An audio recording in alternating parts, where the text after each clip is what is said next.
देख रहे हैं सुदर्शन न्यूज। तो वहीं राजस्थान का जोधपुर एक बार फिर से सुर्खियों में आ गया है। सुर्खियों की वजह है मुस्लिमों द्वारा एक आदिवासी युवक की पीट कर हत्या करना। सरकारी हैंडपंप छूने पर जनजातीय समाज के व्यक्ति को बेरहमी से मारा गया। राजस्थान के जोधपुर में सरकारी हैंडपंप छूने पर जनजातीय व्यक्ति की हत्या करने का मामला निकलकर सामने आया। किशनलाल भील नामक के एक व्यक्ति ने हैंडपंप से पानी लिया था, जिसके बाद मुस्लिम युवकों ने उस युवक की पीट कर उसे जख्मी कर डाला और उसके बाद जब अस्पताल उसका परिवार उसे लेकर गया तो अस्पताल जाने से भी उसे रोक दिया गया। हैरानी की बात तो यह है कि इस पूरे मामले को पहले जातिगत रंग दिया जाता है और जिन नसीर शकील मोहम्मद ने जिहादी गुंडों के साथ मिलकर आदिवासी युवक को मारा था, उन गुंडों को बचाया जा रहा था। इस पूरे मामले में अब तक 3 आरोपियों को गिरफ्तार किया गया और बाकी जो अन्य आरोपी है वो अब भी फरार बताए जा रहे हैं। मृतक के परिवार का ये कहना है कि मुस्लिम आए दिन उनके यहाँ पानी के पीने के जो पानी है उसके लिए पाइप लेने आते थे। जब मना किया गया तो जबरदस्ती करने लगते हैं और फिर हैंडपंप छुआ तो पीट कर उसे मौत के घाट उतार दिया गया। आपको पता है ये कोई पहला मामला नहीं है कि लगातार राजस्थान में हिंदुओं के साथ इस तरीके की बर्बरता की जाती है और एक बार फिर से राजस्थान के जोधपुर से जिहादियों का आतंक निकलकर सामने आया, जहां पानी का पाइप छूने पर जिहादी एक युवक को मौत के घाट उतार देते हैं। मेरे को तो सार में नहीं आया, मेरे पैप रोज ले जाता। एक दिन मैंने मना कर दिया, भाई मार पैप मत ले जाओ, मार पानी भरना, मार बच्चों ने बुखारा, मार मोटड़े बैठे ना सब पकड़। पहली बात हुई मेरे घर से रोज पैप ले जाता, मेरा पानी का पैप है हमारे मकान में 4 महीने हुए आया ने 4-5 में 4 महीने ही हुए आपको? 4 महीने हुए हटाए ने तो मेरा पैप रोज ले जाता। अंदर गई पर उन्हें दवा दे, मैं क्या भाई हमारी 2 बच्ची हुए, 2 बच्चे तभी ठीक नहीं है, बुखार आ रहा है, आप भी ना आवे मरने आवे। मैं क्या आज मैं तने पैप नहीं दूं मारो, तो रोज मार पैप लेन जावे। हमारे बीन पर बैठे किया भी तन पैप नहीं देवे, आज तू रोज लेन जावे। आपने बोला नहीं दूंगी मैं पाइप? अच्छा, मेरे भी नहीं पैप तो मैं लेके जाऊंगा। मैं कि देख भाई जबरदस्ती मत कर। तो घर जहाँ पर 20-25 जनों ने लेना है, हमारे बीन 5 जना नहीं है पकड़ा, 5 जना नहीं है पकड़ा। आटे ठोका लटे हुए लकड़ा आटे ठोका, एक में आटा हाथ मारे तो मेरे ऊपर मेरे बीन के आटे मारा, सब आटे मारा। पाइप किसकी थी वो? पाइप मेरी थी, रोज मेरे ले जाता। पानी मैं कि तू मारे बीन ने मती मार के, मैं हरा नोट फेंक के ऐसा न मार के फेंक दिया। मैं 4-5 जना मैं कि मारे बीन ने मती मार, मारा 2 बारी करो मारो बीन पाले, मारे बीन ने मती मार, तू मती मार। खेड़ो ने मैं मान फेंक दिया, हरा नोट पकड़ा दिया। मैं हमारा कोई कुछ नहीं बिगाड़ सकते। पहले भी पानी को लेके ऐसे आप लोगों का हुआ क्या कुछ? 4 महीने हुए मेरे को तो 4 महीने आया, मेरे पैप रोज ले जाता। एक दिन मैंने मना कर दिया, भाई मार पैप मत ले जाओ, मार पानी भरना, मार बच्चों ने बुखारा, मार मोटड़े बैठे ना सब पकड़ना भरती है तो मैं लेना ही घर है, कोई लागड़ी है। और मार दिया था उसके बाद क्या उसको अस्पताल ले जाने से रोका है क्या? हाँ रोका, रास्ते में ये मैं लेना मोटरसाइकिल मार मोटर चोरो लेके निकलिया, नैन किया छोटे वाला मेरी बच्ची निकली बाहर काटू रोका, लकड़ा लेके मोटा मत तो लुगाई क्या बाहर निकल से मैं हमारे बीन ने उठा लाना तो बैठाया। आपको बोला? हाँ क्या मैं मार दूंगा तो हॉस्पिटल की लेने जावाला तू। कितने समय तक रोक के रखा आपको? कितने समय तक जाने नहीं दिया? 2 घंटों। अच्छा मैं कुकी जोर हो रहा, बस्ती कोई हो तो और मन मारे बस्ती आई सदा सब जना भागे। अच्छा पुलिस आई, पुलिस। तो अधिक जानकारी के हमारे साथ न्यूज रूम से राजपाल सिंह जुड़ चुके हैं। राजपाल, क्या पूरा मामला है, किस तरीके से राजस्थान के जोधपुर में एक हिंदू युवक की पीट कर जिहादियों ने हत्या कर दी गई? पहले हम आपसे पूरा मामला जानना चाहेंगे। मारिका, आपको ये मामला बता दें, ये मामला राजस्थान के जोधपुर के सुरसागर थाना क्षेत्र का मामला है। सुरसागर थाना क्षेत्र में एक गांव होता है, उस गांव में जिहादी जो पानी का पाइप के लिए पानी का पाइप छूने के लिए आदिवासी समाज से आता है एक युवक, उसकी बेरहमी से हत्या कर देता है। इस मामले को हमें समझने के लिए ये भी देखना चाहिए कि जिस तरीके से भीम मीम एकता की बात कही जाती है, दलित तो मुस्लिम एकता की बात की दुहाई दी जाती है, इस मामले ने एक बार फिर से उजागर कर दिया कि मुस्लिम समाज जब भी रहेंगे तो वो अपने समाज जो हिंदू समाज है उसके प्रति उनके प्रति नफरत ही रहेगी। इस मामले को जब हम देखेंगे, जब वो पानी के प्रति ये झगड़ा हुआ है और होता ये था कि ये जो हिंदू परिवार है, जो आदिवासी परिवार वहां पे रहता था, तो मुस्लिम आए दिन उनसे पानी का पाइप मांगते थे। जब पाइप का उन्होंने विरोध किया, इस घटना का उन्होंने विरोध किया, तो उसके बाद में क्या हुआ कि वो मुस्लिम लोग 4 लोग की जगह पे 25 लोग लेकर के आए और उसकी पीट करके वहां पे हत्या कर दी। सबसे बड़ी बात ये है कि जब ये हत्या हुई, जब वो घायल था युवक, तो उसके बाद में जब परिवार उसका अस्पताल ले जाने के लिए बाइक पर लेकर के जा रहा था, लेकिन उस समय भी उसको रोका गया, उस समय भी उसको अस्पताल जाने से रोक दिया गया। तो ये मानवीय संवेदना का भी यहाँ पर हनन देखने को मिला है। और सबसे बड़ी बात ये है कि राणा प्रताप की धरती, जो महाराणा प्रताप की धरती कही जाती, जहाँ पे अकबर वाली सोच लगातार हावी हो रही है, लगातार हिंदुओं को अत्याचार किया जा रहा है, हिंदुओं को निशाने बनाया जा रहा है, और इस सब मामले के बावजूद इतनी बड़ी घटना जब जोधपुर में घटती है, उसके बावजूद भी हत्यारे अभी तक फरार चल रहे हैं। बिल्कुल, हमारे साथ लगातार इस बीच अमितोष पारिक जी भी जुड़े हुए हैं, राज्यपाल, हम उनका रुख करेंगे, विश्व हिंदू परिषद से हैं। किस तरीके से अमितोष, आपने भी देखा होगा राजस्थान में लगातार हिंदुओं पर प्रहार की घटनाएं सामने आती है और एक बार फिर से शर्मनाक मामला सामने आया कि किस तरीके से पानी के पाइप को लेकर जो है जिहादियों ने एक हिंदू युवक को पीट कर मार डाला। क्या जो है राजस्थान सरकार इस पर कोई एक्शन नहीं ले रही है? लगातार इस तरीके की घटनाएं राजस्थान से निकलकर सामने आ रही है। स्मेरिका जी, जिस तरह की घटनाएं राजस्थान में हो रही है, हाँ, और जिस तरह से जिहादियों का आतंक बढ़ता जा रहा है जी, मेरा यह मानना है कि राजस्थान सरकार पूर्ण रूप से इसको इग्नोर करती है और इग्नोरेंस के साथ साथ बल्कि उसको बढ़ावा भी देती है। हाल ही में राजस्थान के अंदर में आप देखेंगे कि अभी नहीं, 2019 का जो डेटा था और 2020 का डेटा था, दलित के अगेंस्ट लगातार केसेस बढ़ते जा रहे हैं, चाहे वो जिहादियों के द्वारा हो या चाहे अन्य के द्वारा हो, और इसी वजह से मनांतरण या धर्मांतरण के लोग उतारू हो जाते हैं। अभी तो राजस्थान सरकार उसमें विफल रहती है और उसको अनदेखा कर देती है, क्योंकि आप हाल में देखेंगे राजस्थान सरकार के माननीय मुख्यमंत्री माननीय श्री अशोक गहलोत जी ने अभी हाल ही में वक्फ को बढ़ाने के लिए और साथ में मदरसों को बढ़ाने के लिए रुपए दिए, 13.5 करोड़ रुपए। अगर यही जिहादी वहां पढ़ के और इस तरह की घटना को दे रहे हैं, तो राजस्थान सरकार इस पे क्यों किसी तरीके के स्टेप नहीं ले रही है?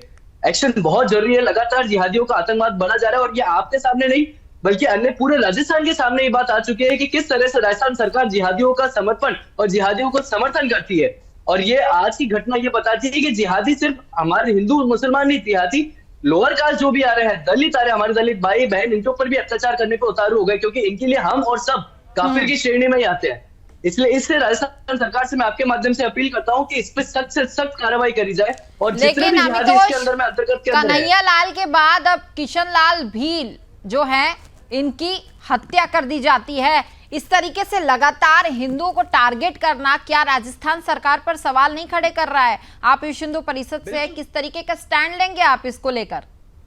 बिल्कुल, हम बिल्कुल सशक्त रूप से इसके ऊपर कह रहे हैं और मैंने अभी आपको पूर्णतः भी ये बात कही कि जिस तरह से राजस्थान सरकार की नीतियां जिहादियों के लिए और अन्य विशेष समुदाय के लिए बढ़ती है, उसी तरह से हिंदुओं के लिए भी गला घोटा जा रहा है। और ये केस एक आम केस नहीं है, इसके अंदर साफ दिखता है कि किस तरह से एक पाइप की बात के ऊपर जिहादियों ने मिलकर हमारे दलित भाई को और हिंदुओं को मार दिया।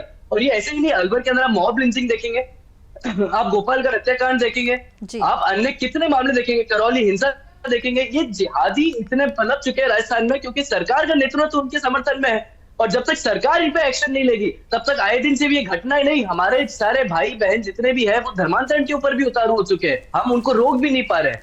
तो मुझे लगता है राजस्थान सरकार को इस पे स्टेप लेना चाहिए और सशक्ततापूर्ण स्टेप लेना चाहिए, अन्यथा जिहादी जो है पनप रहे और आज हमारे घर में हम सफलतापूर्वक रह रहे हैं। बिल्कुल, लेकिन हिंदू जो है कहीं ना कहीं से डरे हुए हैं क्योंकि लगातार संरक्षण देने की बात निकलकर सामने आ रही है। जिस तरीके से हिंदुओं को टारगेट किया जा रहा है और इन जिहादियों की इतनी हिम्मत हो जाती है कि लगातार जो हिंदू है उन्हें परेशान किया जाए। और अभी इस पूरे मामले को देखा जाए तो इस पूरे मामले में भी यही हुआ कि जो 3 आरोपी थे सिर्फ उन्हें ही गिरफ्तार किया जा पाया, इसके अलावा जो अन्य आरोपी थे वो फरार हो गए। अमितोष, बिल्कुल, वो फरार क्यों हुआ इस मेरे जी? फरार इसलिए है क्योंकि सरकार का समर्थन उन्हें रहता है, प्रशासनिक एजेंसियों का समर्थन उन्हें रहता है, मामले को हल्का करने का समर्थन सरकार की तरफ से उन्हें रहता है। आज न्याय राजस्थान के अंदर में गला घुट चुका है, न्याय जो है बिल्कुल खत्म हो चुका है, और वो इसलिए खत्म हो चुका है। आज हमारे बीच में आप देखेंगे कि राजस्थान के अंदर 2019 और 20 का डेटा एनसीआरबी को उठा के देखेंगे तो 40 और 20% रेट ऑफ इंक्रीज हुई है क्राइम में। वो इसलिए हुई है क्योंकि सरकार का रुख सिर्फ हिंदू विरोधी हो चुका है। हाँ। और चुनाव की प्रक्रिया के अंदर आते हुए सरकार, मुझे नहीं लगता किसी भी ऐसे तरीके के स्टेप्स के अंदर में आना चाहती जिसमें जिहादियों के अगेंस्ट उनको बोलना पड़े, और इसलिए शांत होते हुए प्रशासनिक एजेंसी का समर्थन लेते हुए सरकार जो इस मामले को दबाते हुए उन आरोपियों को छोड़ देती है जिसका जिहादी पनप रहा है और जिसके जिहादी का समर्थन मिल रहा है। बिल्कुल, हमारे साथ लगातार राजपाल भी जुड़े हुए हैं। राजपाल, किस तरीके से जो है ये बात भी निकलकर सामने आई थी कि जिहादी लगातार इस परिवार को कई दिनों से परेशान कर रहा था। जोधपुर का जो परिवार था उन्हें पानी की किल्लत पहले से हो रही थी, लेकिन जबकि ये बताया गया साफ तौर पर, उन महिलाओं ने कहा कि वो जो पाइप था वो उनका खुद का था, लेकिन बावजूद इसके जो जिहादी थे वो पीने के पाइप को लेकर फरार हो गए थे और कहीं ना कहीं उन्हें लगातार परेशान किया करते थे। जी स्मारिका, इस चीज़ को समझने की ज़्यादा ज़रूरत है, क्योंकि जो महिलाओं ने जिस तरीके से, जो मृतक की पत्नी है, पत्नी कहती है कि ये जो पड़ोसी ही होते हैं, जो मुस्लिम जो होते हैं जिहादी, पहले उनके यहाँ पे मदद के लिए पानी के लिए आते थे, और जब इतनी ज़्यादा हालत इनकी हो गई कि मुस्लिम इनके ऊपर हावी होने लगे और पानी का पाइप ज़बरदस्ती मांगने लगे, जब इस चीज़ का विरोध होने लगा, जब इस चीज़ का घटना का उन्होंने विरोध किया कि पानी नहीं का पाइप हम नहीं देंगे, उसके बाद से फिर ये लोग हमलावर हो गए और गाँव के ही 25 लोगों को बुला करके, 20-25 लोगों को बुला करके, गुंडों को बुला करके हत्या करवा देते हैं। इस मामले में एक चीज़ समझने की आवश्यकता हमें ये भी है कि इस मामले को पहले जो वहाँ के राजस्थान के अखबार है, राजस्थान के जो वेब पोर्टल्स है, और एक जातिगत जो अलगाव फैलाने वाले लोग हैं, उन लोगों ने इसको भी हिंसा को दलित और जातिवाद वाला एंगल देने की कोशिश की। जो जिहादी थे उन लोगों के नाम छिपाने की पूरी तरीके से कोशिश की गई, लेकिन जब सुदर्शन न्यूज ने इस मुद्दे को उठाया, सुदर्शन न्यूज ने इन हत्यारों के बारे में बताया, तब पता चला कि ये जिहादी है, और जबकि ये जो दलित चिंतक, तथाकथित दलित चिंतक, इस मामले को एकदम दलित और वर्सेस जो जातिवाद है, जो सवर्ण जाति है, उस वाला एंगल देना चाह रहे थे। तो सबसे बड़ी बात ये भी है कि जो राजस्थान में जिस तरीके से भीम मीम एकता की बातें कही जाती हैं, जिस तरीके से बताया जाता है कि भीम और मीम एक ही साथ रह सकते, लेकिन ये एक तरीके से एक सपने की तरह है जो कभी भी साथ सच नहीं हो पाता है। अब देखेंगे जिस तरीके से जब भी हिंदुओं ने भरोसा किया उन लोगों पर, उन्होंने हमेशा उस भरोसे पर छुरा घोंपने का काम किया है, और इस मामले में, जोधपुर के मामले में भी ऐसा ही देखा गया। और सबसे बड़ी बात ये भी देखी है कि जिन लोगों को वो जानते थे, जो मुस्लिम, ऐसा नहीं है कि इनको जानते नहीं थे, इस परिवार को जानते थे, जब उस पर हमला हुआ, जब घायल किए गए, उसके बाद में वो तड़प रहे होते अस्पताल के लिए, परिवार उनका न्याय की मतलब चिल्लाता रहता है कि अस्पताल ले जाने दो, अस्पताल ले जाने दो, तो जिहादी उनका रास्ता रोकते हैं। 1 घंटे से 1.5 घंटे तक उनका रास्ता रोका जाता है, इस कारण से वो अस्पताल नहीं जा पाता। अस्पताल जाता, इलाज मिल पाता तो शायद वो बच सकता था, लेकिन अस्पताल भी नहीं जाने दिया गया। बिल्कुल, हम लगातार तस्वीरें भी दिखा रहे हैं, जिस आदमी की हत्या की गई है उसकी तस्वीरें भी हम आपको टेलीविजन स्क्रीन पर दिखा रहे हैं कि किस तरीके से जो है हिंदू को यहाँ पर टारगेट किया गया और मौत के घाट उतार दिया गया। हालांकि जो है पहले मारने के बाद उसे अस्पताल भी ले जाने नहीं दिया जा रहा था। इस तरीके की जो जिहादी कोशिशें हैं इनके द्वारा की जाती है। अगर बात करें अमितोष जी, तो किस तरीके से अब राजस्थान में ये आम बात होती नजर आ रही है और इस पर सरकार का भी और प्रशासन का भी कोई खास जो है इस पूरे मामले में रवैया निकलकर सामने नहीं आता। लगातार इस तरीके की घटना हो रही है, मतलब आप कहीं ना कहीं ढीले पड़ रहे हैं, ये माना जाएगा। सरकार जो है कहीं ना कहीं शांत ही बैठी हुई है, कुछ नहीं कर रही है इस पर, इसलिए लगातार हिंदू जो है असुरक्षित महसूस कर रहे हैं राजस्थान में। बिल्कुल स्मारिका जी, बिल्कुल आप जो बात कह रहे हो बिल्कुल सही बात कह रहे हैं। विश्व हिंदू परिषद लगातार ऐसे मुद्दों के ऊपर बात करता है और केसेस भी कर रहा है और उठा भी रहा है मामले। अभी तो आप ये देखिए कि राजस्थान में जिहादियों के द्वारा करी गई घटनाएं बिल्कुल आम बात हो गई, चाहे वो जोधपुर के अंदर सर तन से जुदा के नारे लगाना हो या फिर वो किसी तरीके से बातें करना हो। जिहाद राजस्थान सरकार की नेतृत्व में पनप रहा है, जिसको आज हमें समझने की आवश्यकता है।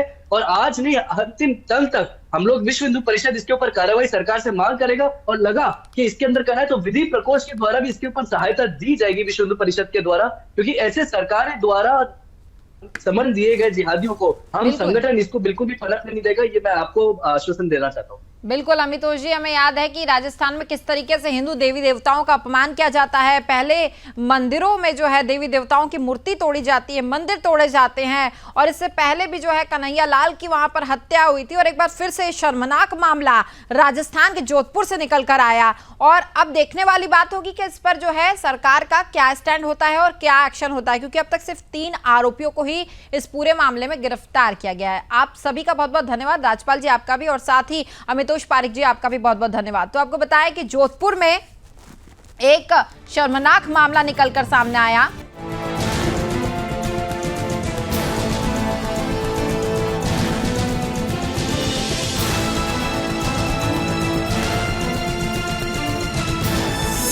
आप देख रहे हैं सुदर्शन न्यूज।